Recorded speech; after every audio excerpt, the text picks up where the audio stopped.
Let's create an absolutely selfish world. That means what I want for myself, I want for everybody in the world.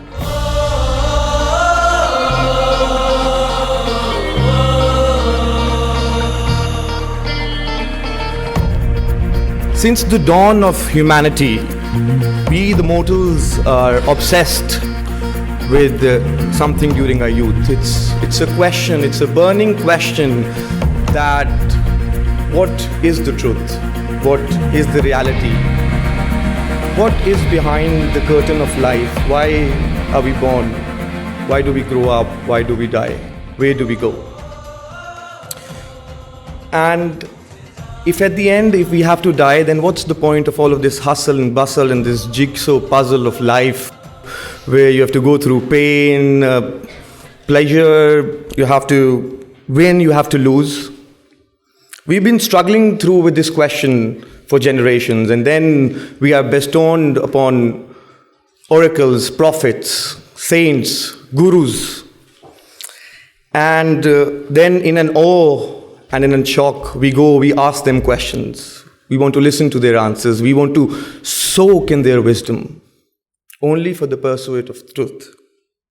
From Buddha to Krishna, from Moses to Muhammad, peace be upon him, we have been exploring, delayering, experiencing truth in different shades. On one hand, we have this quest for the truth which unites us, but on the other hand, it's the answers that divide us into religion, sects, and fractions.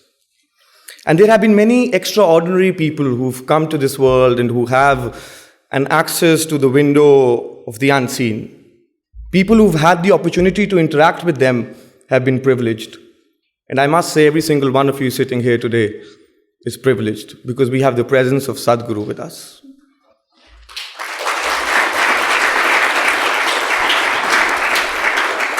He is a man who is dedicated to physical, mental, and spiritual well-being, and also gifted with the utter clarity of thought and perspective.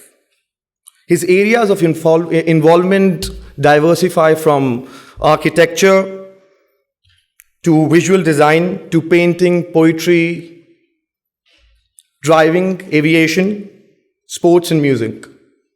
Can we please give him a standing ovation? Welcome, Sadhguru.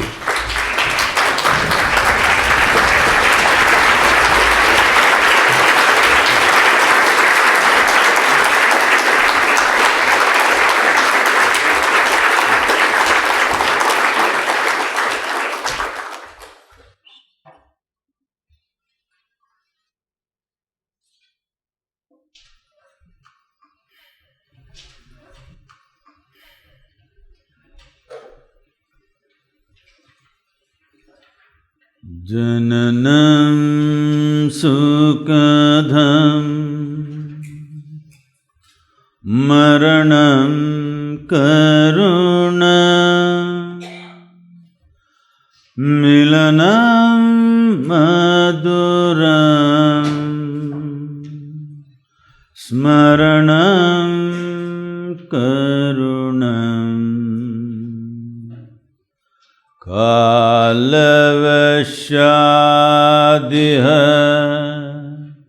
sakalam karunam samayadipate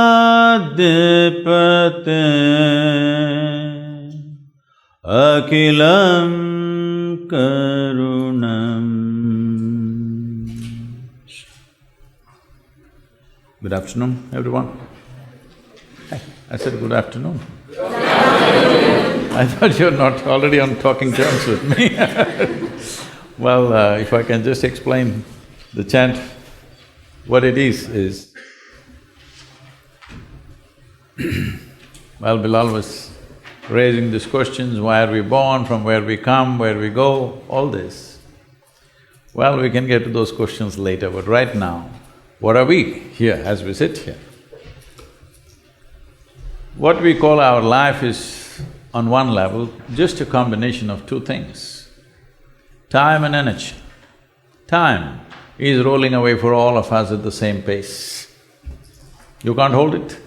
You can't stop it, you can't accumulate it. You can accumulate wealth, you can accumulate money, you can accumulate knowledge, but time is running away for all of us. People may think they're doing different things, but every minute, we're just 1 minute closer to our grave, that's all that's happening. We think we are going here, we are going there, we are going somewhere else. No, as far as the physical existence of who we are, we're going straight to the grave. Hello? This is not my wish. That's how life is designed. So time is running away for all of us. But how come one human being is here, one human being is another, one is joyful, one is misery, one is success, one is failure? It's the energy, how you manage this. Either you can turn it against yourself, or you can make this into a phenomenal process. If the intensity of your energies, life energies are managed in different ways, what somebody does in 10 years, you may do it in 1 year. So, if you live here for 100 years, people feel that your impact on life on this planet is like 1,000 years, simply because of the intensity of who you are. So, the chant was just about this, but the last line was about, but if you become Samayadipate, that means if you become master of time, then you are delivered into a completely different space, because time is a concern only because of our physical nature. How deeply you're identified with your physical body, to that extent time rules you. You don't have to look at your watch. As we sit here, slowly your bladder will tell you it's 2 hours. Yes? So what you call as physical body is cycles of time. What you call as planet is cycles of time. What you think is a day is just a rotation, what you think is a month is a rotation of the moon, and what you think is a year is a revolution of the planet. Everything is in cyclical motion. One who transcends this cyclical movement of physical nature, now he becomes a master of time. Then life moves into a completely different dimension. This is the aspiration of the human being. Knowingly or unknowingly, everybody is aspiring for it, but if you aspire consciously, there is a possibility. Please. So you just mentioned that every single day we are going towards our grave. I strongly believe in that. Not that you believe, you are. I think we are all stopwatches, and we have a stopwatch on top of our head which we can't see. I think all of us are on life support, even though we can't see it because we don't control our breath, our next breath, but we yet want to be in control. We are dying every single day, so what's the whole purpose? I mean, I would want to be in control of what my plans are in 2 weeks, 2 months, people plan for 2 years. What's the whole purpose then? What's the purpose of planning? So that… of trying to control when you don't control when you come in, and you don't control when you go out. No, you could control when you go out. When you come in is not your business, somebody else did that. That also somebody planned, all right?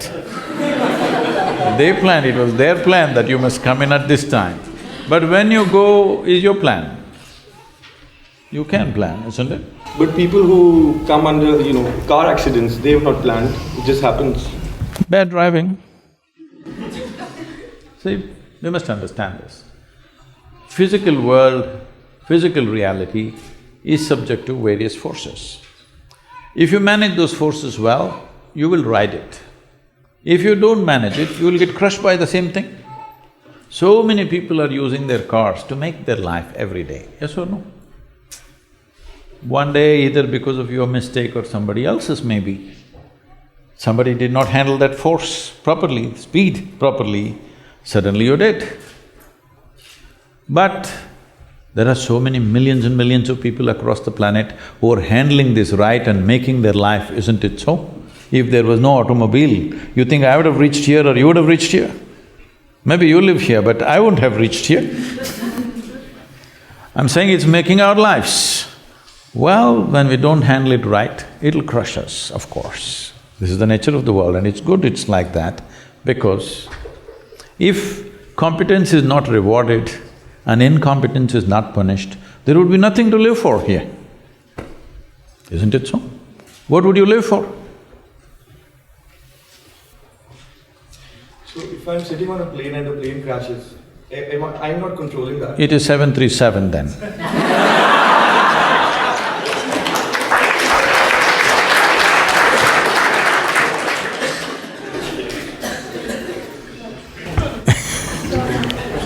So, Sadhguru, most generally, women do not dare to fight against… Hey, they're fighting all the time, within the house. the place of the fighting, which is where I'm coming.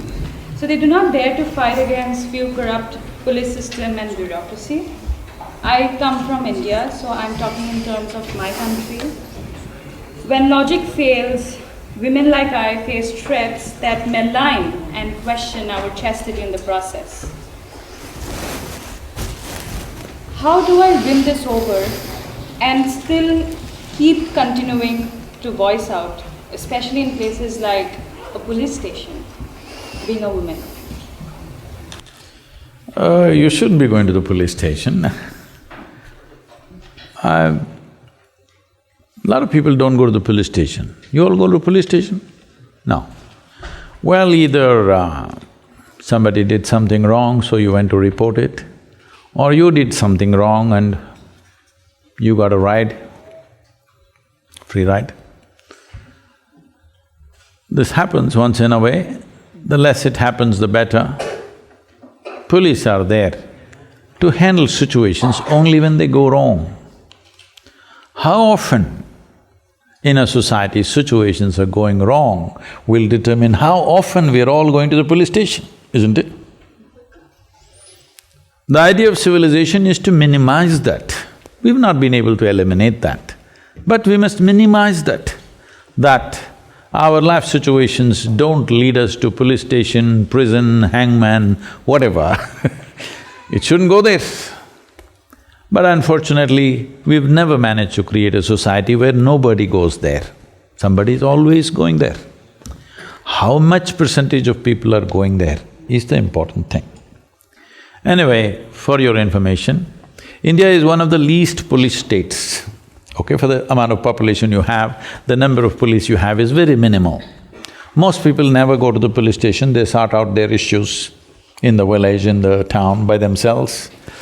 Well, in United States, for example, if a mosquito bites, they'll call 911. In India, it's not like that. Even if a tiger comes, we try to deal with it ourselves. And about what you are saying about police, whatever you experience, that's not true everywhere. Police have come a long way in India. But you must understand the systems of policing in India. I'm not trying to criticize anybody, but the systems of policing in India largely come from the British era. When the English were there, they created police to control people, not to make them safe, but to control and oppress people. That was the purpose of the police at that time. But the same training processes, actually same training institutes are still training our police, same systems. So still many of the police have still same attitude, that they still think they're an occupation force. The freedom has not entered as an idea has not entered their head. Not all of them, much has changed, but still there are some. So you may face something, it is on the way out. You have to bear with it because when a nation goes through centuries of occupation, the hangover of occupation remains in people's minds. That has to go, we have to work it out.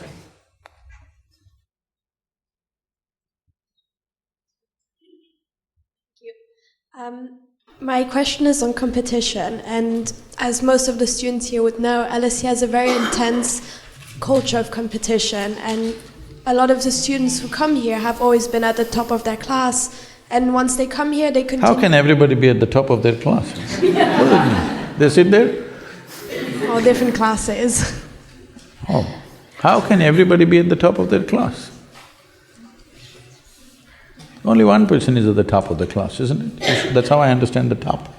Yeah, but once they come here, they're not the top anymore because everyone used to be the top, so that kind of disappoints them a bit. Anyway, so once they come here, there is a big culture of competition, and there's a lot of comparison that takes place, whether it's comparing grades, achievements, internships, everything. I myself, for example, am not a very competitive person. I don't really engage in that with others. But being in this hyper-competitive environment, I sometimes question myself, should I be more competitive? So my question for you is, what is the meaning of competition both for individuals and society? And does competition make us grow and evolve, or should we solely focus on ourselves? Those who do not have any sense of their own competence will become competitive because their only pleasure is being one step ahead of somebody else. I am on top of the class, what does it mean? And you say, I have known this. When I was in school, can I tell you a small incident in my school? I went there only when it's really necessary. So, I remember, I don't know, maybe at this level you're not, but in schools maybe it's still there, I don't know the practice. It always was a yellow-colored card. And every month this card is given to you, your report card. And I see some children are strutting around because they are first, second, something. Some are sitting in some corner and crying, they're afraid to go home, I don't know what they got. As far as I was concerned, it was given to me, I just took it and gave it to my father. I never once opened and saw, because I thought this was a transaction between the teacher and my father. I was not going to look into that. And I was quite certain what would be there in it, as far as the numbers are concerned, because it was always 6 zeros. Because I never wrote a single word in the test paper. That was the rule for me. But apart from the 6 zeros, the teachers wrote some literature in my report cards. So I give it to my father, he opens it and he just blows up every time. I just look at him, what happened? Just a card between… I don't know, it's some… I thought it's a love letter from my teacher to my father, but he blows up every time he sees that.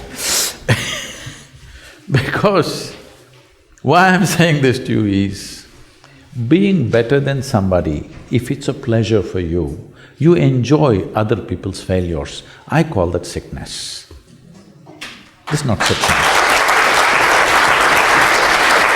You, as a life, you want to be at your fullest.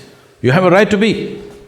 Every life in creation, from a worm, insect, bird, animal, even a plant and tree, all striving to their best, isn't it? You also. But why are you concerned whether somebody is behind you? Why is that so pleasurable for you that somebody else is less than you? From early kindergarten levels, this sickness has been brought into human mind, which is causing so much unpleasantness on the planet, such ugly situations everywhere, but we don't seem to learn. So we've created schools where children are never graded. We're looking at them as individuals, what we can do to evolve them to their fullest possibility. Now the problem is this, all life has happened like this. What do you think? You think a blade of grass is less important than an oak tree in the garden? Hello? You think so? Only a fool would think so, isn't it? Hello? But that's what we're doing, we call this education, we call this competition, we call this society. No, very stupid way of handling things. Because the important thing is, for what you have come with, will you blossom to the fullest human being or not? This is the only question. This doesn't need anything other than constantly nourishing the atmosphere, not even the person. If you want a plant to grow, you don't do anything to the plant, you just take care of the soil, the atmosphere, the ambience. That's all that needs to be taken care of even for a human being, that you need to take care of the atmosphere so that everybody finds the fullest expression for their life. The moment you think you want to be better than somebody else, You've gotten sick in some way, and this sickness has permeated into the world in a huge way, and we think this is the way to to achieve something in our life. So if everybody is lame, you're a little faster and you think you're doing fantastic. You'll enjoy other people being crippled. Yes? Hello? If your entire life is always sitting on top of everybody else, you will enjoy other people's incapabilities, isn't it? This is not good for you, this is definitely not good for humanity. My question is on pain and stress. So I think our arrival to the world from the time we come out of a mother's womb is through stress, pain. No. Go further back. Somebody had pleasure.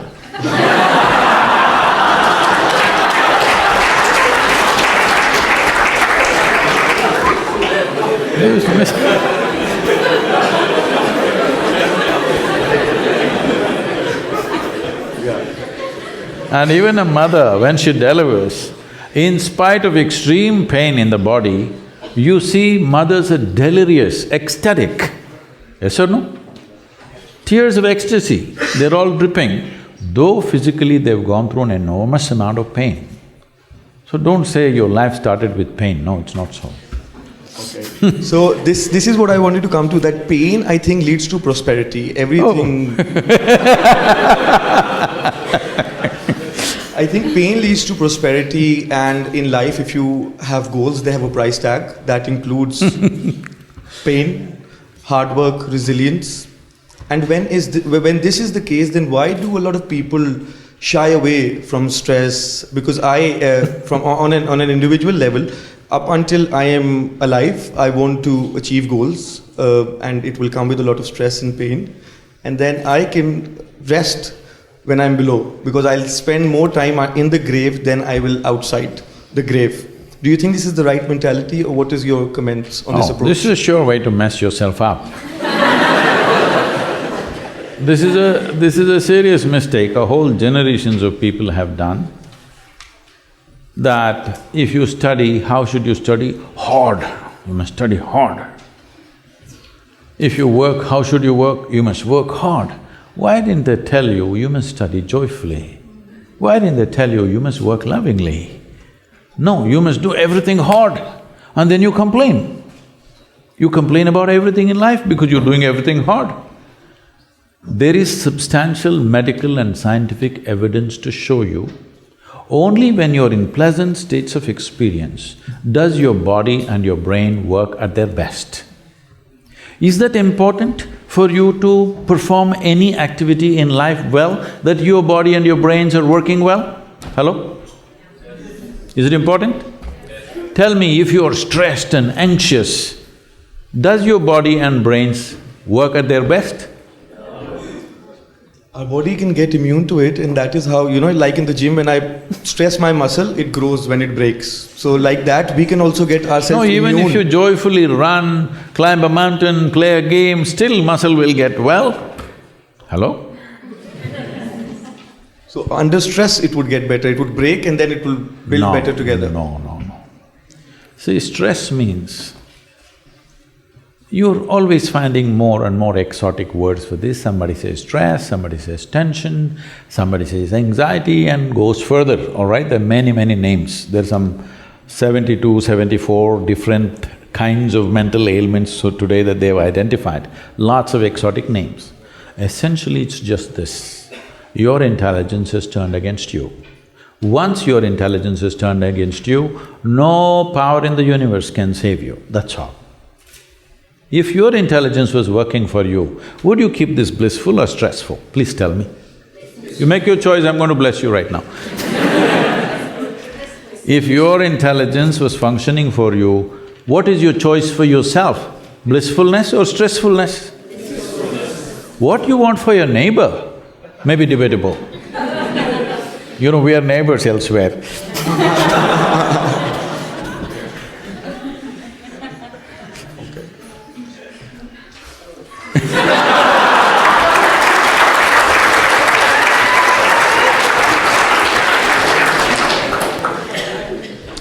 Sadhguru, our mothers have set amazing benchmark. The moment you say mothers, Yeah. they're giving a sound ambience of babies crying. Oh, okay. Perfect. That's the halo effect, I think. Yeah. So they've set quite a big benchmark of being an ideal wife. However, I, or girls of my generation, feel that we cannot be as good as wife as my mother has been, or our mothers have been. So should I feel that I am falling short of in my personal life, or should I feel that I'm not giving enough justice to my marriage once I'm married? How should I feel about this? You know, our center in the United States is in Tennessee. Tennessee is a little one kind of state, okay. Mary Makowski, that's not Romanian, right? Okay. Mary Makowski got married.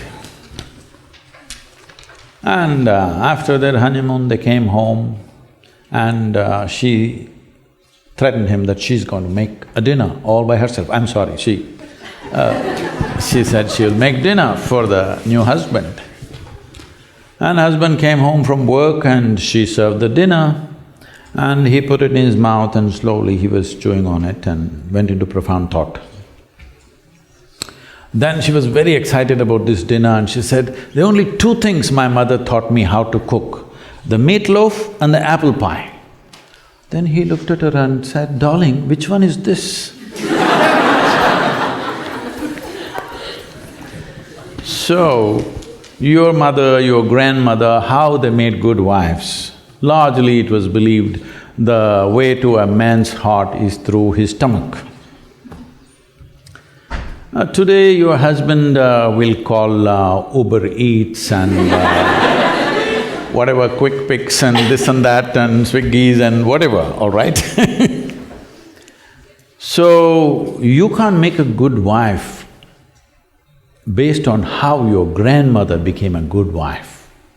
You can't become a good wife based on how your mother became a good wife. Situations have changed, expectations have changed. It's not in the stomach anymore. For some, it's gone up into the head, for some, it's gone further south.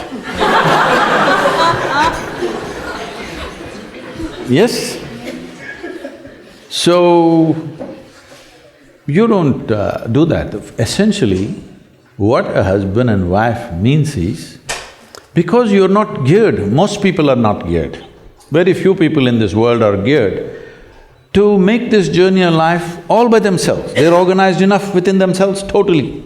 They never feel anything missing in their life because they've made themselves like that. But most people need somebody else to lean on. Either emotionally, psychologically, there are needs in a human being, physical needs, psychological needs, emotional needs, maybe social needs, economic needs, variety of needs. To fulfill these needs, you want to find one person that you can depend on. Because it's very difficult even to find one person with whom you can share everything that you have, your body, mind, emotion and works. So this is the idea. Formalizing it is so that every time you get some little friction, you don't fall apart, so little tying up so that things don't fall apart very easily, all right? Nothing else. The biggest mistake humanity made was, they started saying marriages are made in heaven, that's why it's such a mess. No, it's done here. If you see, marriages are made between us and we took responsibility for who we are, we could have made it work, but the damn thing is made in heaven. Not suitable here, it's because it's alien stuff. Everything is a mess because you think it's made elsewhere by somebody else. If you understand it's made by you for your well-being, to fulfill your needs and your purposes so that you can go through this journey of life with least amount of trouble and friction, then you would handle it more responsibly, isn't it? And according to contemporary needs, not how your grandmother did her marriage, You can't do it that way because expectations and situations have completely altered themselves. So, if you hold somebody who is your friend and who is your need, you must understand.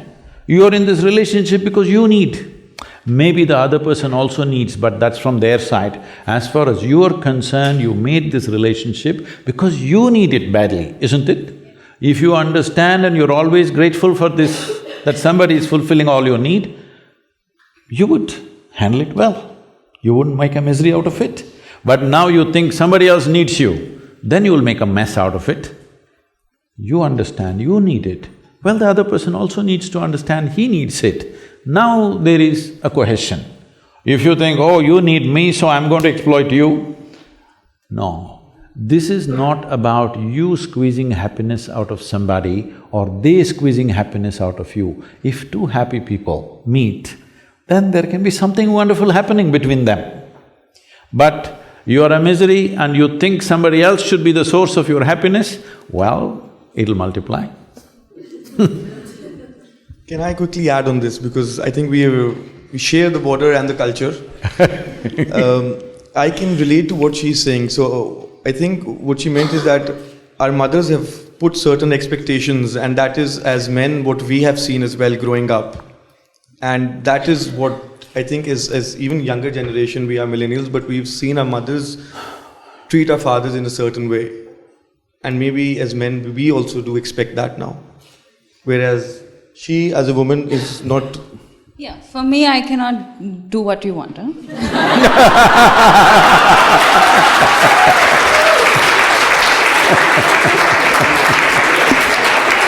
And if my future husband is seeing this… She is from the wrong side of the border.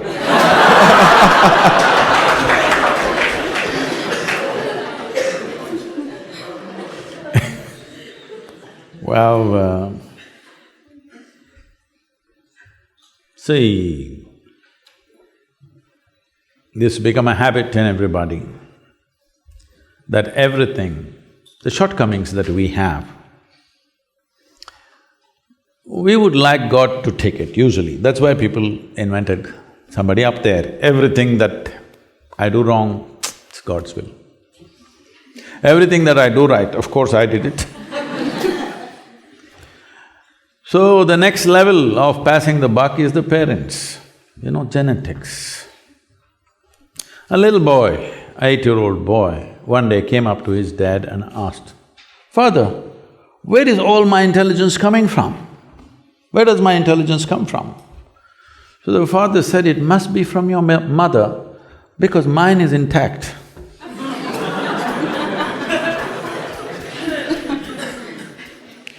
So, everybody wants to pass it somewhere. This is the most fundamental thing. If you want to blossom as a human being, this is the most fundamental thing, that you understand. For everything that you are and everything that you are not is fundamentally your responsibility. All the things that you are, all the things that you are not yet, only if you say I'm responsible, you'll explore the full depth of possibilities that you hold. Otherwise, I got bad genes, so what can I do? God is, sitting and standing, you guys are talking God, this is happening everywhere, in different ways, in some cultures more, some cultures less. Whenever something doesn't happen, God's will. This has to stop. This is my fundamental mission. Religion to responsibility. Only when every human being sees, for all the damn things that we are and all the things that we are not, we are responsible, we could become a great society, a great humanity, a great generation of people. Otherwise, everything that we do, of course, very proud of that. Whatever we could not do, how convenient is it? If that is not invisible, of course parents, next level. No, you must understand this. Whatever has come to you, whichever way it's come to you, still what you make out of it is still yours, isn't it? Hello? Whole lot of people, even if you bowl a googly, they hit a sixer, some of them. You know what I'm talking? Even if the worst ball is bowled to you, you still make much out of it if you know how to do it, isn't it? A whole lot of people, when the worst possible situations were thrown at them in their lives, they have risen into phenomenal human beings, haven't they? Yes. Huh? You have examples, Mahatma Gandhi's, Nelson Mandela's, many like this all over the world at different levels. These may be famous ones, but there are many unknown ones all over the place, isn't it so? In every society, there are many men and women like this. When the worst of situations were thrown at them, the best came out of them. But others complained, others pointed fingers at somebody else, some took it upon themselves. Look at nature and see, if you throw the worst kind of filth to a flowering plant, see, this is what comes out. If you throw filth, fragrance will come out. Should this not be your intelligence too? What world throws at you is not your choice. Something gets thrown at you. What you make out of it is yours, 100%. Sadhguru, I think we today live in a society that is very goal-oriented, and we constantly… sorry. I'm the one who's losing my voice, not… And I think we constantly look for numbers and tangible things to prove our achievements. And I think that people get so obsessed with their end goals that they forget to enjoy the process. For example, at LSE, a lot of people see their degree as a means to an end, and as a result, they forget to enjoy their time while they're here because all they think is like, oh, that career that this degree is going to bring me, or that place that this degree is going to bring me to. And so my question for you is, which is more important, the process or the end goal? And are we able to move forward if we only focus on the process? See, that's because a whole lot of people have kind of wrongly conceived that life is some kind of a race. If life is a race, of course you must win. If you win, what should happen? You must get to the finish line first.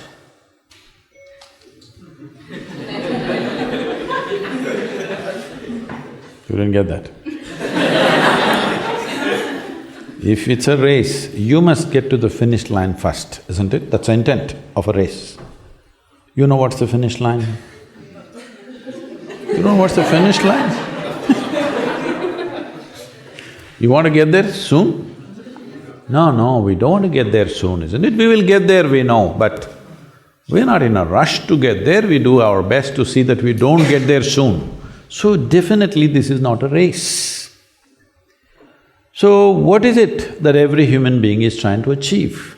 Right now, being in an atmosphere like this, maybe you're thinking of profession, maybe a business, maybe getting to some place, I don't know, maybe you're trying to win an award or something, I don't know what.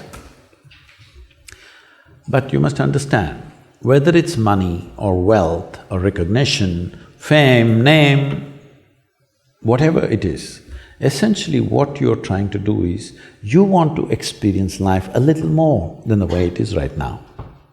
Somebody thinks it'll happen with knowledge, somebody thinks it'll happen with money, somebody thinks it'll happen with pleasure, somebody thinks it'll happen with, relationships or something else, doing something in the world, or somebody thinks it'll happen only when they go to heaven.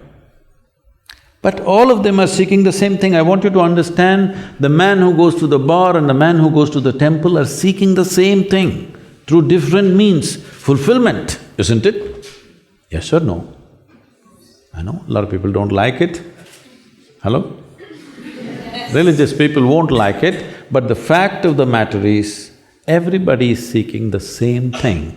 You want your life to become larger than the way it is right now, isn't it?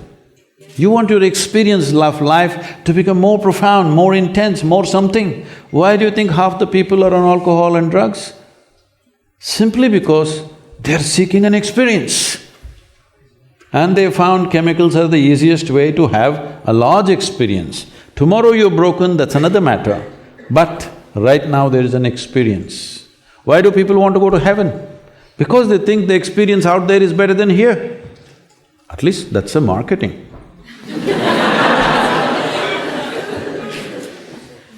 That's what the advertisements say, at least. If it's such a great place, why don't you go today? No. You must be really psyched to want to go today. All others, just play with it to the extent it's comfortable. You're just trying to handle heaven, they're just trying to handle their psychological situation with heaven as a fruit up there. Because if you remove it, they'll get fearful, where am I going then? But if you really believe it's a better place, you must be gone today before all these fools get there, isn't it? Hello? Because you want to be on the top of the class. So, we must understand this, that this is not a race. This is not a race. This is not something that you're going to win or lose. See, you don't have to fear about this life. It is not like LSE. You understand? Only if you study to a certain extent, only if you do this project, only if you write this paper, you will pass. It's not like that. Everybody shall pass here. Hello?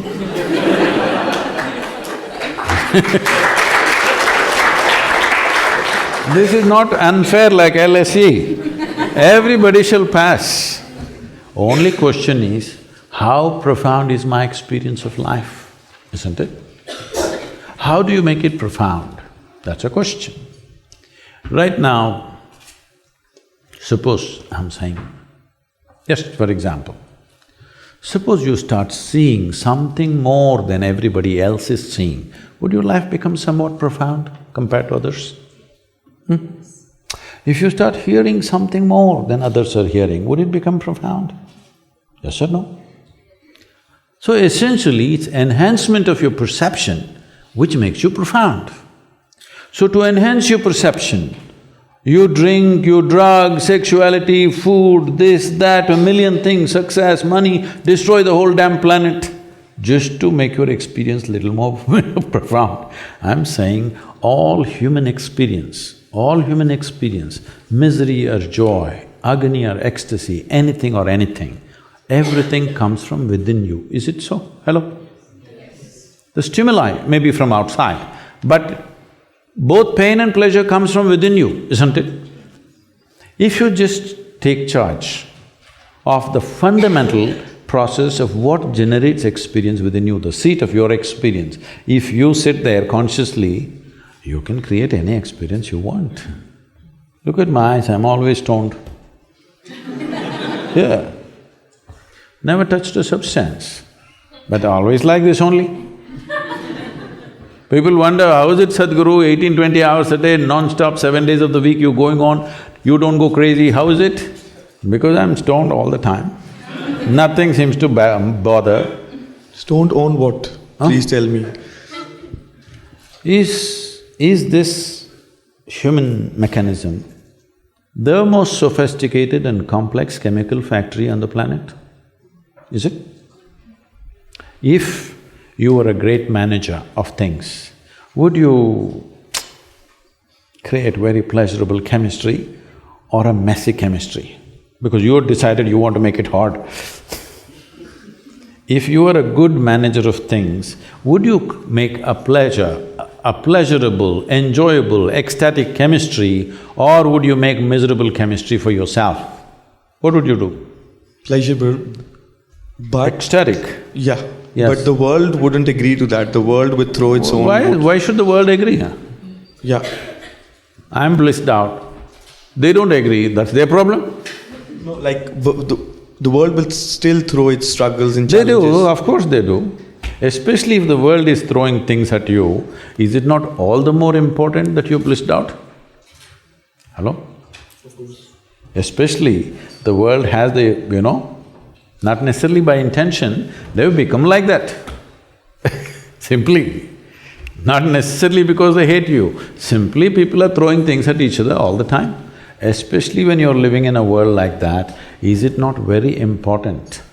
If the outside situation is not conducive, you keep yourself absolutely conducive for life. Is this not very important? But most people do not even know how to sit here peacefully. Forget about ecstasy in their life, they've never seen that.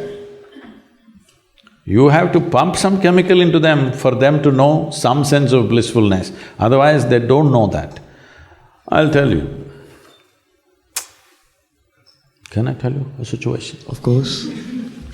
I was supposed to speak at Tel Aviv. I'm flying out of Atlanta. I am to land there in the morning, mid-morning and speak at 6:30 in the evening. But due to some flight delays and stuff, and I land at 6 o'clock in the evening. So I'm traveling an American airline, nothing edible on the plane.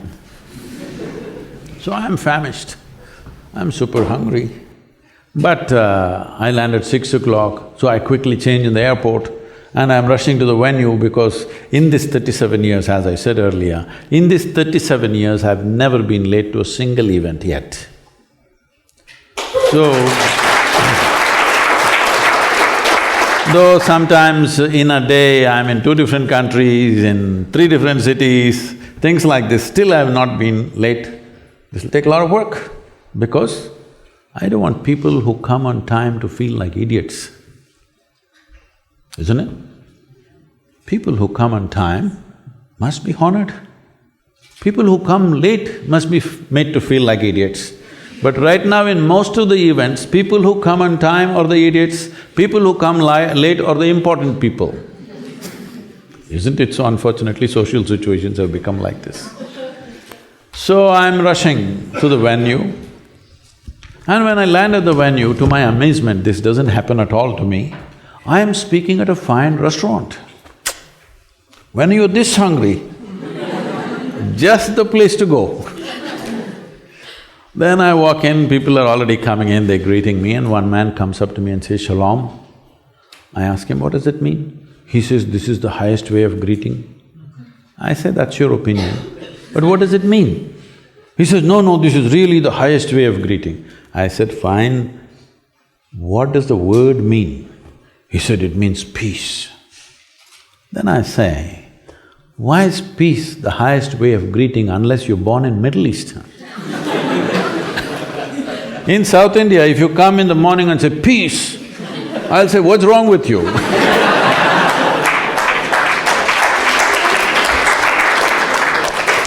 So, anything we are deprived of, slowly we will export it to heaven. Today, if we say peace, we say divine peace. If you say love, divine love. If you say bliss, divine bliss. These are all things human beings are capable of. Hello? Are you capable? At least some moments in your life, you're peaceful, you're joyful, you're blissful. Does it happen to you? These are all human qualities. Certain idiots have exported it to heaven. And it's becoming harder and harder to get there. Now you're evolving a philosophy, how to suffer through my life and achieve something. What will you achieve? We'll just bury you. Or if you come to India, we'll burn you. But that will happen anyways, you are meant to… So anyway it's going to happen. What is the most important thing? This life should find full expression in this limited amount of time that we have, isn't it? If you want to find full expression, there is substantial scientific and medical evidence to show you only when you're in pleasant states of experience will you find full expression to who you are. Does everybody endorse this, please? Hello? Many of you look too serious for me. Many people have become dead serious. When I look at the way they're walking on the street, I think they're practicing for the last pose. Please, I want to tell you, the last posture that you will have in your coffin or in your crematorium or wherever, believe me, it comes naturally.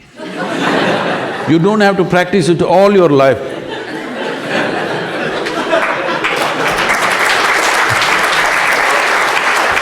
Grave. You know what the word grave means?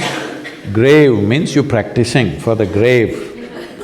No, you don't have to practice. Here you have to practice how to be alive. Death will come. It's life which can happen inefficiently. Death is always super efficient, isn't it so? Have you ever seen death happening inefficiently? Have you? So you don't have to practice it all your life. Life happens inefficiently. Whichever way we do it, there is a better way to do it. Huh? Whichever way you do it, still there is a better way to do it with life, isn't it? Death you can't do any better, you don't have to strive, it will happen perfectly, believe me. It doesn't need you. My question is, everyone's looking for happiness. Do you think that it is achievable? Because I believe happiness is a goal. It's a temporary feeling. It goes away. Some people do drugs, buy bags, buy material things, but it is temporary. You're not even looking at me. Do you think it's contentment and blissfulness that would only come when you are selfless? Is that a way to achieve it? Or is there any other way? What is selfless? When you do things… That means you lost yourself? No, when you are focusing on… not on yourself, but trying to uplift the society and help others. Which society will you uplift? Your society, isn't it? That is also self, isn't it? No, not just my society, the entire world. Well, it's your world, isn't it? That is also self. But you have a choice, like you can… If you make a choice, that is self, isn't it? True. See, all kinds of bombastic words have been thrown around like this. Become selfless. That means what? Without a self? Is it possible? Like your intentions and the No. See, I would say just be greedy, okay? You're in LSE. Yes, be absolutely greedy. Right now you're very stingy with your greed. Only you want to be well. Suppose you got married, you and your wife want to be well. You got children, you and your children want to be well, your family wants to be well. Why don't you say, I want all life to be well? Be absolutely greedy about what you want. You want this, isn't it? Every human being wants this or no? You want to be well? Why don't you expand your greed a little bit? Why are you so conjuice? Those of you who don't understand, not from Indian background, conjuice means actually cum juice, that means no juice in you. You're lifeless. Even with your greed you're stingy means you're lifeless, isn't it? At least in your greed be limitless. What I want for myself, I want every life on this planet to have it, why not? What's the problem? Because you have limited time, you can only work for… I know. In intention, it doesn't take time, isn't it? Hello? In intention, thought and emotion, it doesn't take time. It's only action which takes time. If we are limitless in our intention, our actions will go as far as it can go. But if we limit our very intention, then we become constipated. From being constipated to become conscious is the important journey that we need to make. Yes? Right now we're constipated. Constipated means what? It happens little by little. Right now, this is how life is happening, little by little, little by little. Now you think it's me, then you get married, oh, one more person. Then you have 2 children, 2 more people. Why? What is the problem? Does it cost any money? Hello? Does it cost any money to sit here and think, whatever the best I want for everybody in the universe?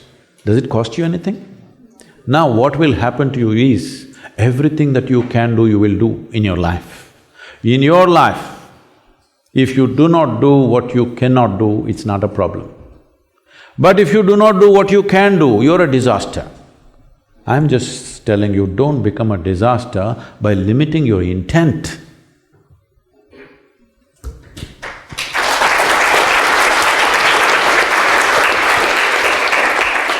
Sadhguru, we will talk a bit about what's going to happen. Closer if you… We will talk a bit about what's going to happen soon, the Indian elections. Oh. So the last election was about Achhe Din, good days to come. This time it's about India-Pakistan conflict. So… India-Pakistan not in conflict. No. Just little love affair. The love-hate relationship. Blow hot, blow cold, blow…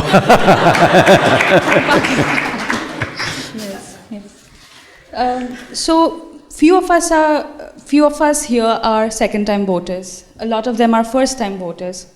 How do you think we should approach this? How do you think we should see this election coming, and how do you think we should decide on that? Is there a certain matrix or anything that we can use in order to understand our own decision making for our elections, being millennials? You're asking me to make the judgment for you. No, I'm asking if you could. So this is one thing. Suppose in India, I give out a call, vote for this party or this person. I may be able to move maybe 50 million to 100 million votes. I will never do that, because the idea of a democracy and the idea of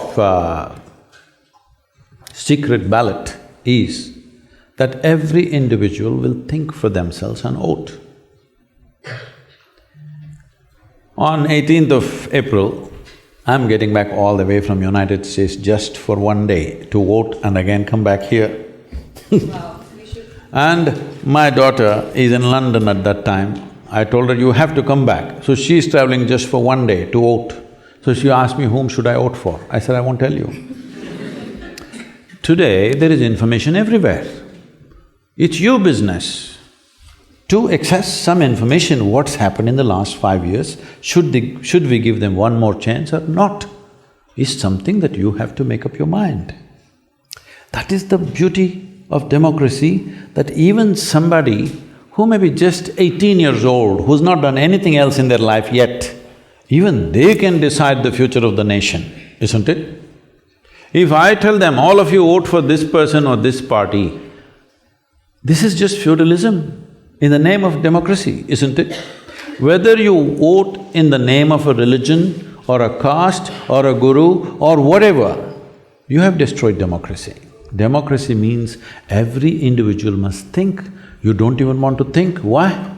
Because you don't understand democracy is a participatory sport. It is not a spectator sport. That all of us are participants. We are not spectators. Only those people who are standing for election are not the players in the democracy. We are the players in the democracy, isn't it? So it's everybody's business to make some evaluation out of their own understanding, out of their own experience of life. Has it gotten better or worse? Don't listen to anybody else. Your own life, has Achhe happened for you or not happened for you, is a judgment you have to make, isn't it? There are many issues a country means. Fundamentally, there are security issues, there are economic issues, there are social issues, and then there may be individual issues of education, health, this, that, everything depending on which strata of society you belong to, right? Based on this, you cast your vote. It may be right, it may be wrong, that's not the point. The important thing is you are thinking for the nation. That is the important part of democratic process. In Tamil language, democracy means Jananayakam. This means people are the leaders. You are the leader. It is not that somebody else is a leader. You are the leader. You are only asking somebody to represent you as a leadership, but you are the leader. That's what it means, democracy. So please be a good leader for the nation.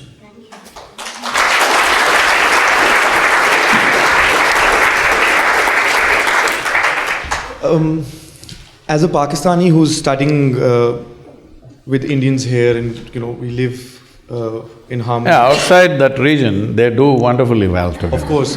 This is what my question is, that we are divided by a border, but we share a lot of things. We share poverty, we share hunger, any miseries you name, and both sides of the countries are going through it. We have people who go to sleep hungry, school children who don't go to school. How do you think the youth, because the majority of Indian population is youth and so is Pakistan, how can you think that we can come together and really alleviate the miseries and work together for a better future? Well, that's a dicey question.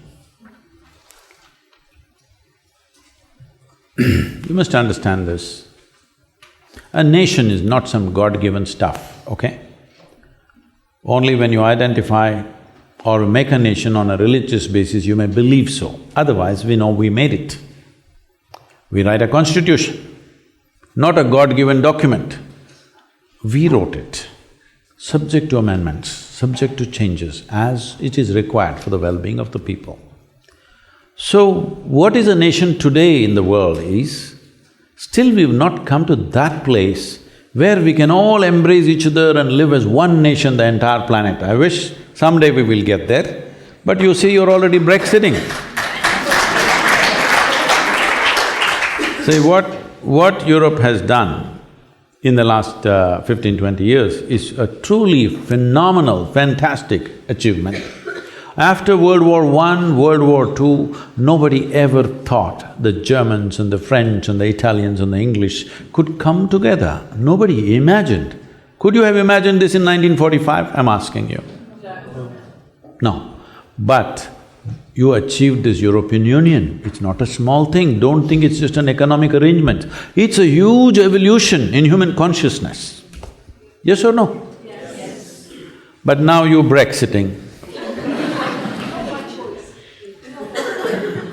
You can say whatever, people have voted for it, all right? People have chosen because for some economic reason or some other fear of immigration or whatever, all right? I'm not trying to blame anybody for that, but I'm saying, similarly, this India, Pakistan, Bangladesh, this whole region, including Sri Lanka, Nepal, everything was like one nation. Though politically we were bit different nations, there were times when we were over 200 different political entities, but still we were one nation in culture, in many different ways, in our transactions together. But whatever reason, there's no point doing a historical postmortem and blame this person, this situation, that situation. It's happened.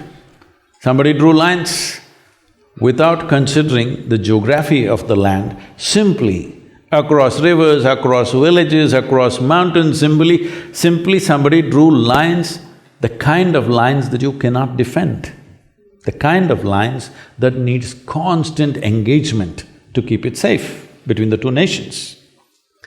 And above all, see, one thing that we need to bring, if young people, all of you, if you are interested in the future of this world, we've still not come to that place where people can just live out of their consciousness, leaving their religion, their heaven and stuff and all that. But we must do this much in your generation, the coming generation must do this much. Religion should be a personal pursuit for people. Those who wish to, they pursue personally their own stuff. But this ambitious way of approaching that, my religion should conquer the world, must go. This is one achievement you must do in the next 25 years, otherwise with the kind of technological advancements we will have a massive disaster on this planet, isn't it? The days of the sword are over. The days of the sword are over. Now if we continue with the same attitude, we will have a supermassive disaster which will not benefit anybody for that matter, okay? Will not benefit the planet, will not benefit any creature on this planet, everybody will be hurt because of this. I'm saying, one thing all of you are getting educated in premier institutions, one thing you must carry home, wherever you go, whatever religious background you come from, make everybody understand, your religion is your personal pursuit, do whatever you want, all right? You look up, you look down, you look whichever way you want, it's up to you, all right? Don't tell me where to look. Yes? Don't tell me where to look. Don't force somebody else that this is the way or that is the way. If this one thing goes away, India, Pakistan will settle because culturally there's so much engagement, okay? I would say there was a South Asia conference in Dubai which I recently attended, but just at that time there was a terror attack in India and we had to insist that all Pakistanis drop out of the conference and it happened unfortunately. I was looking forward to that engagement, but they had to drop out because this thing happened. What this is looking for is, we are all pushing for this, that South Asia region, which means India, Pakistan, Nepal, Sri Lanka, Afghanistan, Bhutan, Myanmar, these geographically one thing. We're looking at something like EU. Politically you can still be different, you can do whatever damn religion you want, but economically, if we come together, we were the most prosperous part of the world at one time. That is because we operated as one at that time in many different ways. But today, there is no way, everybody is trapped in their own little boundaries. So this is one thing we should push for. If you want to push for this, the most important thing is religion becomes just purely a personal pursuit, never a national goal or a global goal. It is actually a global goal right now. It should just be personal pursuit, never a global goal. If you do this one thing, India, Pakistan, all these nations and many other nations coming together will become a reality.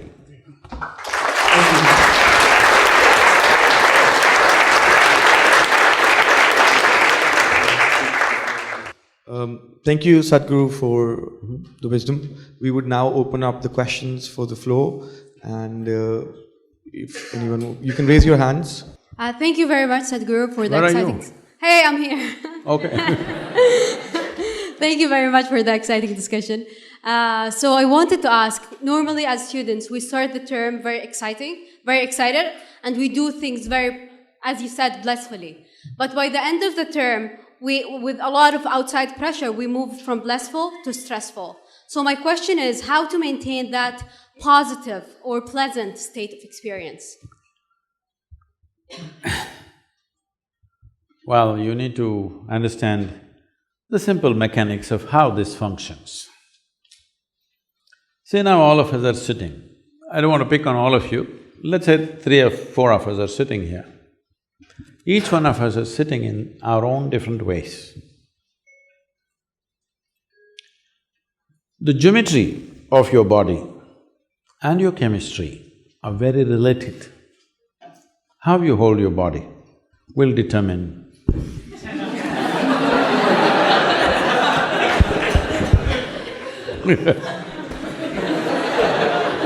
I'm a quick learner. this also. No. So, the simple thing that we need to learn is, we become conscious of how we hold our body, how we breathe, how we walk, how we move, and also how our thought, emotion, other things function within us. It just takes… you have the necessary awareness and intelligence, it's just never been applied. You're busy applying it to the world. By applying it to the world, a few situations in the world may change, but your experience of life will not change. See, as a generation of people, never before another generation of people knew these kind of comforts and conveniences that all of us are enjoying, isn't it so? Hello? Aren't we the most comfortable generation ever? Yes. We are. But are we the most joyful generation ever? No. So obviously, by changing the outside situation, we can create comfort and convenience. You cannot create well-being, because human experience happens from within. This is not just a random thing, there is an entire science. As there is a science and technology to address external well-being, there is a whole science and technology to address inner well-being. Today our education systems… I'm sorry, I'm not making a critique of an institution like this. Our education system from kindergarten onwards, there is nothing about you. You're reading about the worm, you're reading about the butterfly, you're reading about the plant, you're reading about the globe, you're reading about other galaxies, nothing about this one. Yes? But human experience is 100% manufactured within you, is it so? Have you seen in the same given situation, one person is thoroughly enjoying it, another person is immensely suffering it? So obviously it's not the situation, isn't it? You can do whatever you want. Because they did not handle it properly, they invented heaven.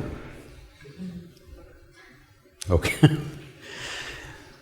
Heaven means what? Should I go into this? No. Anyway, everything is fantastic out there. That is the marketing. Why nobody wants to go today? Because they don't know if it's really there. When somebody believes that it's really there, they will do totally dastardly things. All others, just a little psychological, hold on. Food is best. If you're, in Hindu heaven, food is fantastic. If you're a if you're a foodie, you must go to Hindu heaven. In another place, all those white-gowned ladies are just floating around in the clouds. If you like that kind of ambience, you go there. In another place, you'll encounter virgin problems. If that's what you're looking forward to, that's where you go there. But you must understand this. You go there only… what is the qualification to go there? You have to die. Hello? Yes. Is that so? In LSE also? If you have to go to heaven, you have to die. When you die, we usually either burn or bury or cut you and put you to birds. Depending on your culture, we do whatever. One thing is, this body is a loan from this planet. When you're done with it, you must put it back. If you've not done anything ecologically sensitive, this is one thing you will do, all right? So you left your body here and went to heaven. When you don't have a body, what do you do with good food and virgins and all this stuff? I'm asking. These are all bodily issues, isn't it? Hello? When you have a body, all these things. So, I want to down the heavens. People should eat good food here. People should float around like angels here. Whatever lustful longings they have when they're young, they must finish it here. They should not become sick dreaming that something is waiting for them up there. What do you think? Should we down the heaven? And above all, do you have any proof? Do you have any proof to prove to me that you're not already in heaven and making a mess out of it? Do you have any proof? You're already in heaven making a terrible mess out of it. If you sort yourself out, you will see this will feel like heaven. Of all the planets we know, in whatever explorations we have done in this universe, this is the best place. Do you agree with me? Yes. You're already in heaven. Why are you such a mess? You need to sort this out. The only reason why you are such a mess is you're not fixed like other creatures. For all the other creatures, nature put two lines between which they live and die.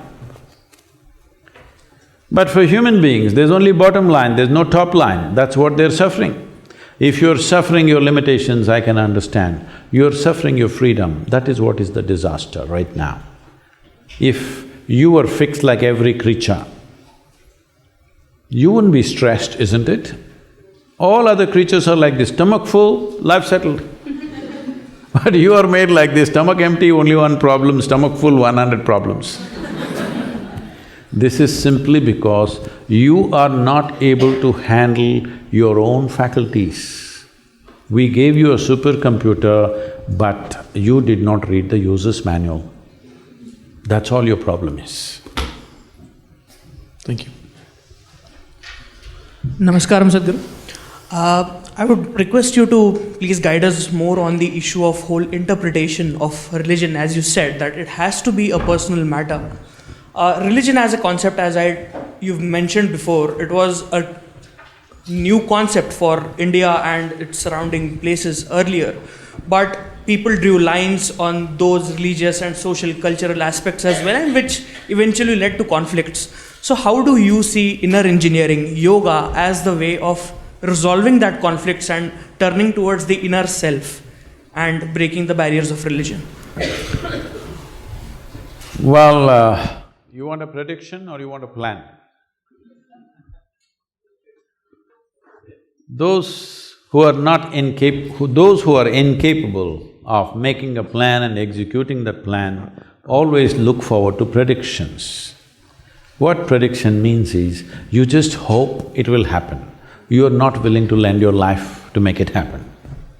That's why I'm telling you, all of you young people should strive towards it. Of course, people will deride you, somebody wants to kill you.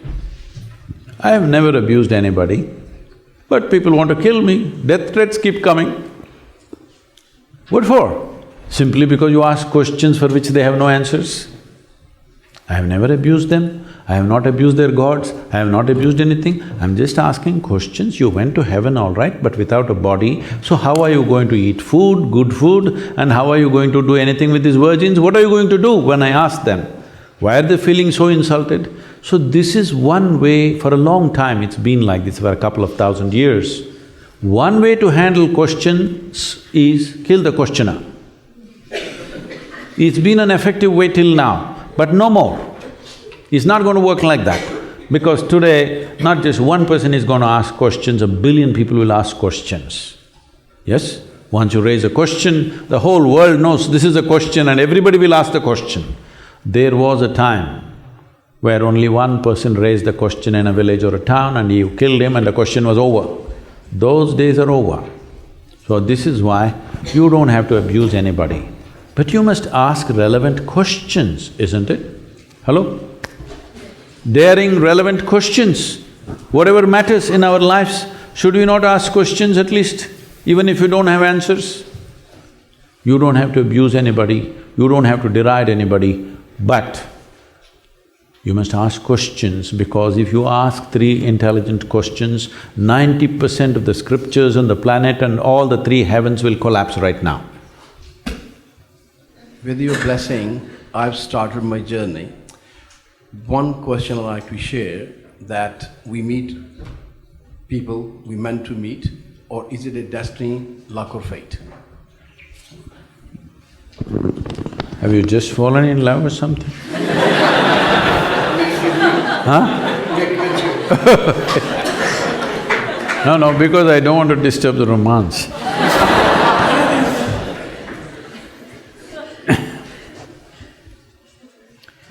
See, look at it this way.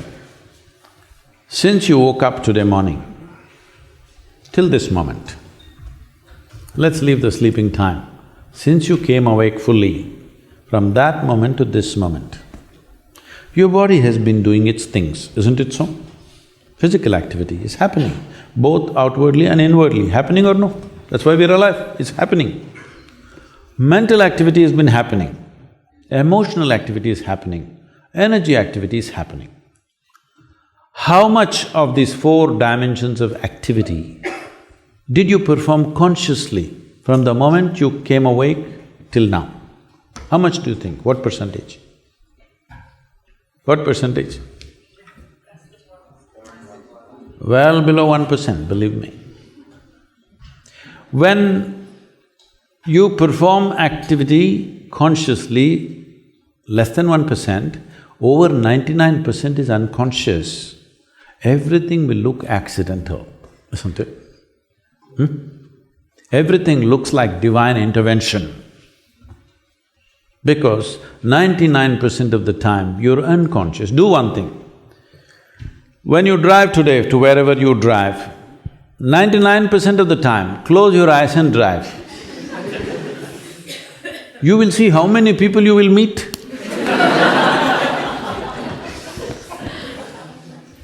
But if you drive with your eyes open, fully conscious, you're not going to meet anybody like this with a bang. Things will happen in a completely different way. How conscious we are will determine how much of your destiny you determine. How unconscious you are determines how much of your destiny is accidental. Everything that's accidental, we want to attribute it to some other force elsewhere. No, this must stop. We must understand, it is we. Is there no other force? Of course, you didn't make the creation, nor did I, all right? You did not create this creation, nor did I create this creation. There is, but that is a different dimension altogether. And what is happening with you right now is entirely your making. From where you come from in India, is the only culture on the planet which constantly told you, your life is your karma. Karma means you're doing.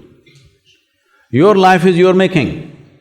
Whatever may be happening, you may be able to logically figure out why it is so, you may not be able to figure out, but still you know one thing, if this is happening to me, this is my making.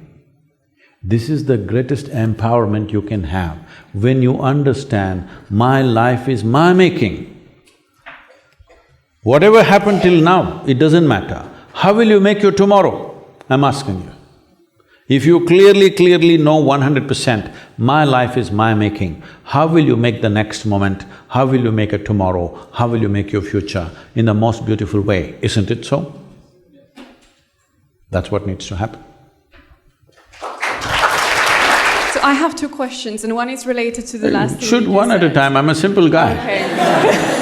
Because you were just talking about our life Little closer. Sorry. So that we make our lives, right? And what about the people that have it very hard? What about the people that are exploited sexually? What about the people that have been like in the worst scenarios for many years of drudgery? I think it's so unfair. I do agree with it, but I think it's unfair to say that this is the responsibility of the individual to be okay. Because for some people it's just so much harder. See, I made a simple statement, you're making a philosophy out of it. Okay. Okay, there are many segments of society, please. Thank you. There is a second question. You can hold on to the microphone and sit down, it's okay. See, there are various levels of life happening on the planet. In London city, there are richest people living in highest levels of pleasure and comfort.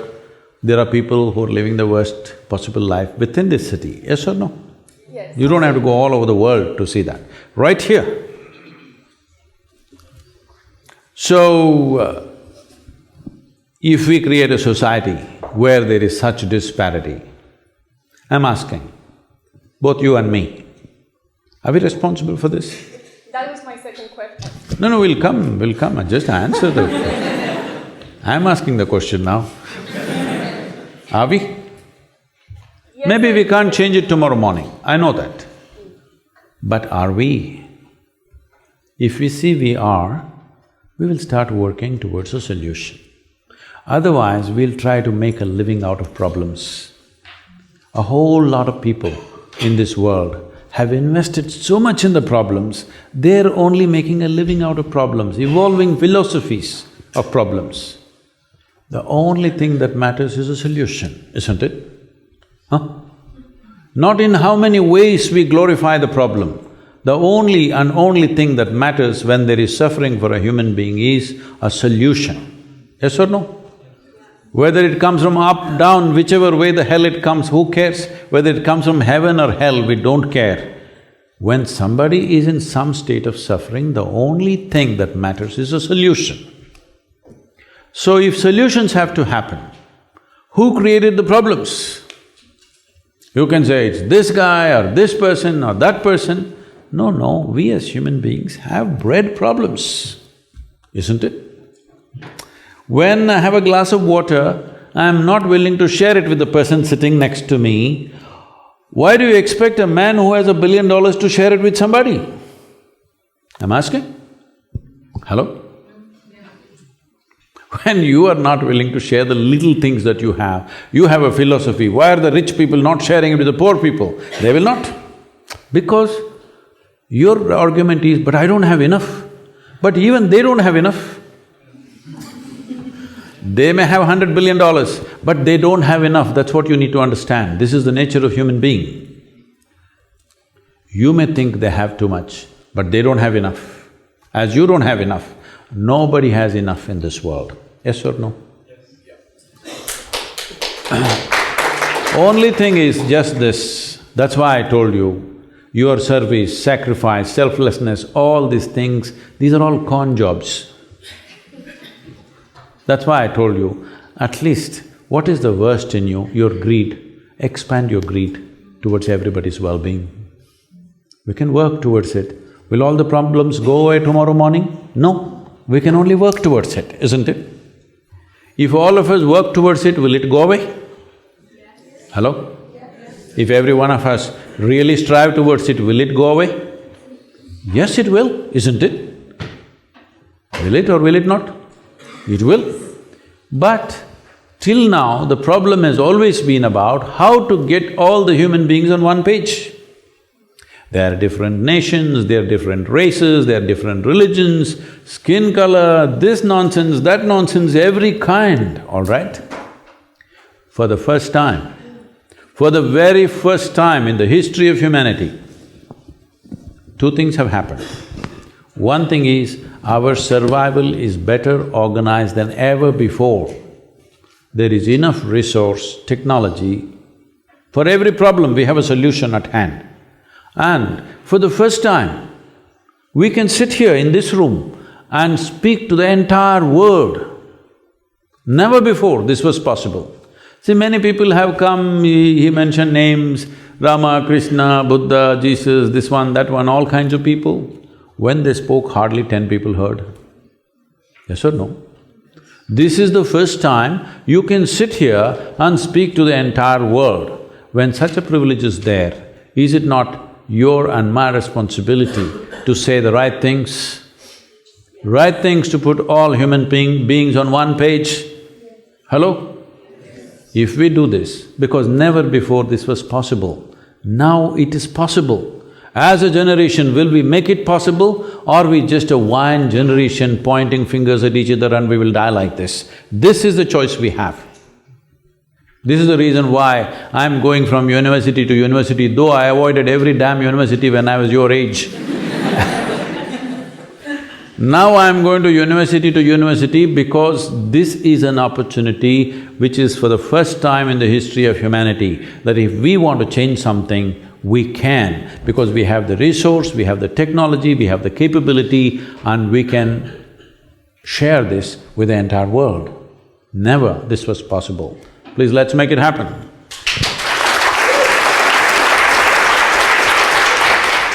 I love what you said about we want to blossom as human beings. A little closer, please. Oh, sorry. We want to blossom as human beings. That's how we find fulfillment. I'm actually nervous talking to you. But with new opportunities also comes fear and self-doubt. And I'm wondering, how can we navigate these very strong forces in order to reach our fulfillment, I guess, and our potential? See, there is you, there is a world. Or let's say there is you and there is the rest of the existence. Those forces you cannot ignore, they're all there. I want to fly away, can I fly away? No, there's gravity which holds me down. Like this, in every activity, in every possibility, there are forces which support us, there are forces which hold us, there are forces which rise us, there are forces which put us down, all kinds are there. You ever been surfing? No?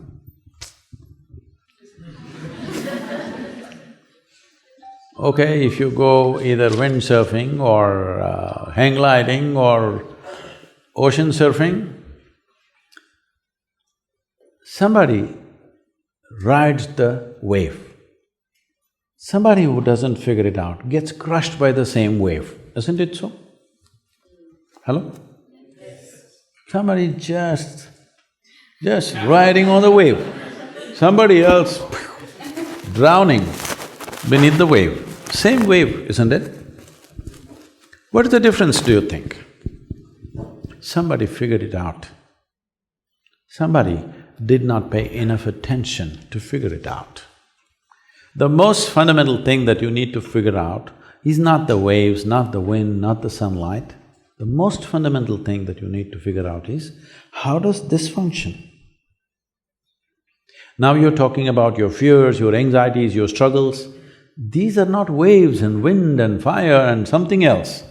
These are just your own thoughts and emotions, isn't it? See, please I'll make it extremely simple for you. Human beings are suffering, all right? Variety of suffering. There's a champion sitting there. But I'm asking all of you, leave those people who are in war zones, who are in extreme poverty and some violence, leave them. We can excuse them. Because for them, suffering is coming from outside. How much of your suffering ever has come from outside? I'm asking, when was the last time you were stabbed with a dagger even though you're living in London? I hear a lot of knife crimes in London. When was the last time you were stabbed? Hey, even you were not. No? But there are many people that are. Yes, I know, but I'm asking, when were you stabbed? No, not you, nobody in this room. So, what I'm saying is, the amount of suffering that coming to you from outside is minuscule. Rest is on self-help, isn't it? Why are you generating suffering for yourself?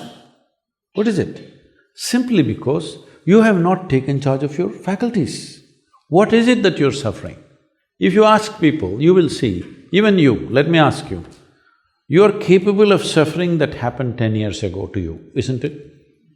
10 years ago this happened, still suffering.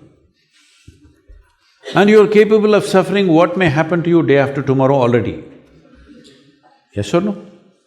So you are not suffering life, let me make this very clear to you. You are not suffering life.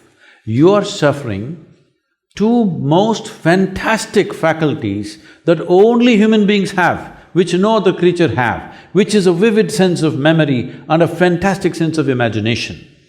You are suffering your memory and your imagination. So what you're asking is, please make me like an earthworm once again, I will live peacefully. If we remove half your brain, for sure you will sit here peacefully, isn't it? No fear, no anxiety, no trouble, nothing. So the problem is, you're complaining about your evolutionary forward movement of life. You want to be back there. If you had the brain of an earthworm, stomach full, you would be so peaceful.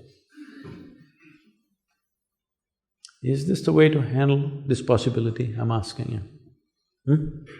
This is the greatest privilege, that every little thing that happens to us, we remember vividly.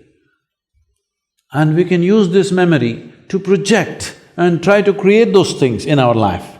This is our greatest privilege which no other creature has on this planet. At least on this planet, we are the most privileged life, but we are the messiest one. Simply because neither your parents, nor your teachers, nor your institutions have done anything as to how to handle your own faculties.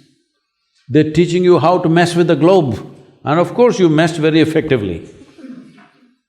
Nothing about how to do this. If you knew how to conduct this, would you create fear for yourself, anxiety for yourself, misery for yourself, or joy for yourself? I'm asking you. Joy.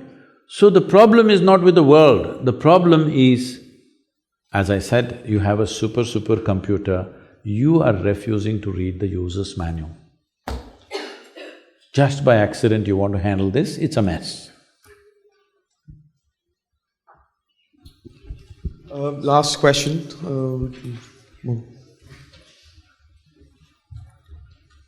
Hi, thank you very much. I'm extremely impressed, and I have a request, one request and one question. First, I will put forward my request. So, we want to be the lucky ones who are in the same room to experience the vibe and aura that Ranveer Singh did when you danced with him.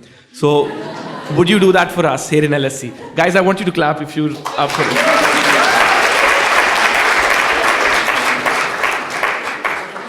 We'll get fulfillment. What's the question? After the dance or before that? Okay, my question. There are no musicians around. There's no rock band here, so… So I'm extremely impressed how you've said that religion shouldn't be a national goal. It should be something very personal. and we should talk about the right thing. But someone, as someone so many people look up to, don't you think you have a social responsibility to voice your concerns about some specific parties who are trying to spread religious extremism? Or because we can't please everyone, can we? So what are your thoughts on that? Because I told you, you just said that you don't endorse a political party and you don't want to influence anyone to vote for someone. But don't you think we should stand up against something which is wrong? I am not against anything, that's what I want you to understand. I am for humanity. Human beings have come in variety of ways. It's okay with me. Because if all of them became like me, I wouldn't want to live in this world. They're all different. That's why it's nice, look at them, how different they are, each one. That is why it is nice. But all the idiots are trying to make everybody like themselves. Just imagine in your home, if there's one more person just like you, could you live there? One is too much, isn't it? But they want a world full of their own kind. So, I'm not against anybody. It's okay, everybody's saying what they're saying. As long as they don't get overly empowered, it's all right, they're expressing their opinions. Opinions are like cataracts. The more you have them, the less you see. So I'm trying to bring clarity to them also. People say, Sadhguru, you're seen with this celebrity, why did you sit with this person? You're seen with this politician, why did you sit with this person? I say, see, for the last 22 years, I've been working in the prisons, both India and United States. I'm constantly with murderers, rapists and all kinds of people. They're also okay with me. Because human beings do all these things. The question is only, will we as a generation create a situation where human beings can evolve into a higher possibility, or do you want to shoot this one, hang that one, do that, do this, is this your solution? Believe me, those people who thought they are bringing solutions forcefully always cause the worst kind of situations on the planet. Yes or no? Those who believed that they're bringing a solution forcefully, they did the worst things, isn't it so? Those who believed they were going to send you to heaven, they did the worst things. Those who believed forcefully they will level everybody and bring equality, they did the most horrendous things on the planet. We don't want to make the same mistake. I want you to understand, those mistakes are no more affordable with modern weaponry and modern technology. Those mistakes are no more possible on this planet. If we commit the mistake of what… I'm not supposed to mention these names, what Mussolini's, Adolf Hitler's, Joseph Stalin's and whatever the religious nutcases have done, if we attempt the same thing in 21st century, we'll finish the whole humanity. We cannot afford that anymore. So the only way for all of us to progress is that whatever I think of you, we accept you for who you are right now and see how we can all be on the same page, at least on a few things. We all want health, we want all of us want to live joyfully, peacefully, at least on these things we are on the same page.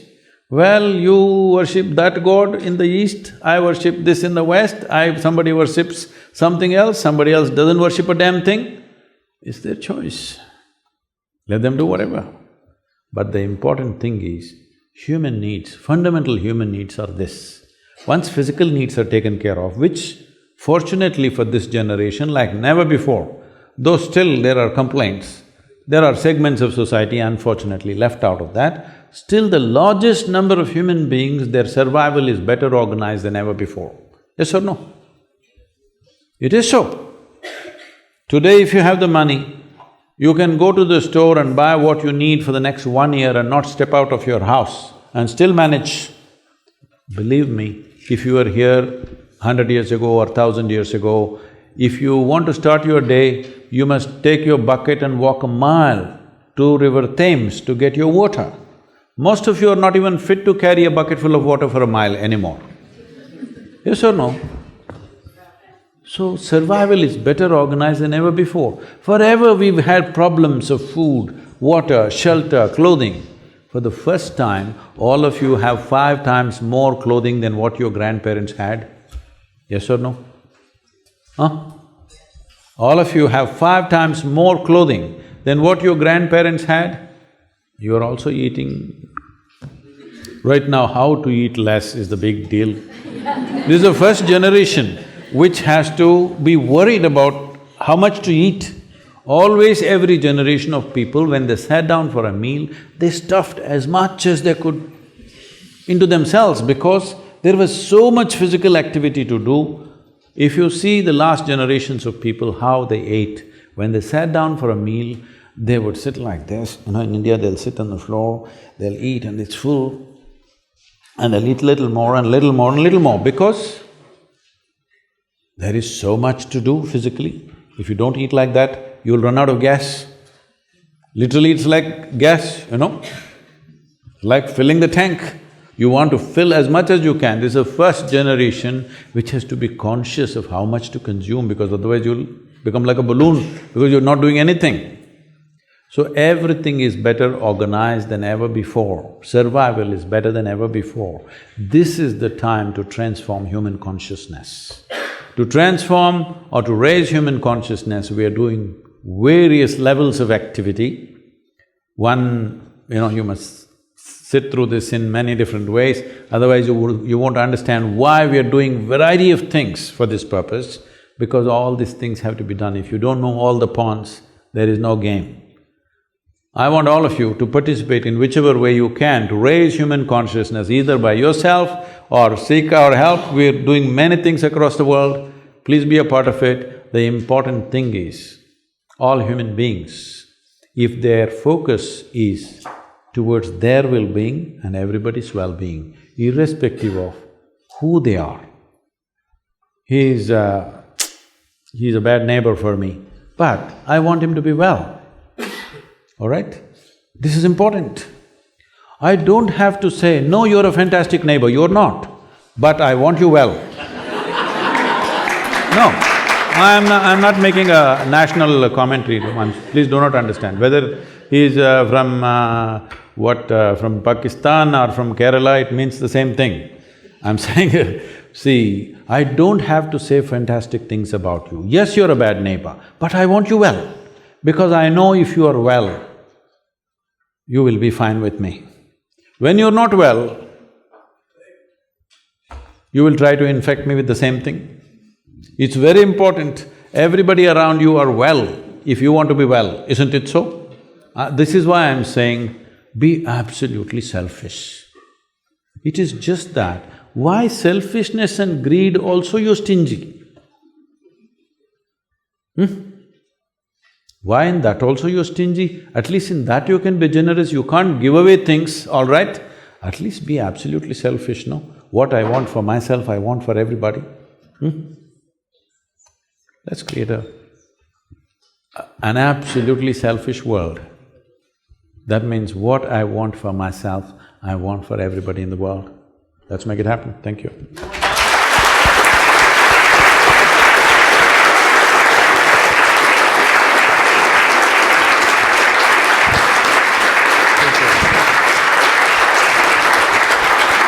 One request. I saw you were beating your foot like this. No, I was just testing if it can hold me, but… So would you like to entertain the request? There's no music here, please. Okay, that's fine, that's fine. Thank you thank you very much, Sadhguru. Thank you.